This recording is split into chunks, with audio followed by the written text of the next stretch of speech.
Hi అండి. Welcome back to జ్యోతి సుబ్రహ్మణ్యం.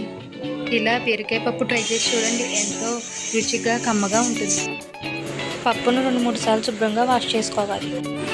బీరకాయలను తీసుకుని పై layer మొత్తం తీసుకుని వాటిని చిన్న చిన్న ముక్కల కింద కట్ చేసుకుని పప్పులో వేయాలి. బీరకాయ ముక్కలు వేసుకున్న తర్వాత కొన్ని ఉల్లిపాయ ముక్కలు, 2 పచ్చిమిర్చి,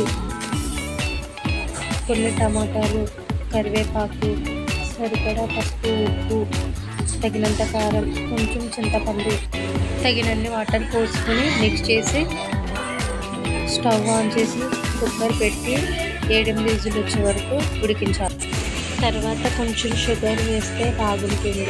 అది నాకు ఇష్టం, ఆప్షనల్ మాత్రమే. స్టవ్ ఆన్ చేసి పెనం పెట్టి ఆయిల్ వేసి తాలింపులు వేసి వేపుకొని బాగా తాలింపులో పప్పు వేస్తే అంతే, రెడీ కమ్మటి బీరకాయ పప్పు.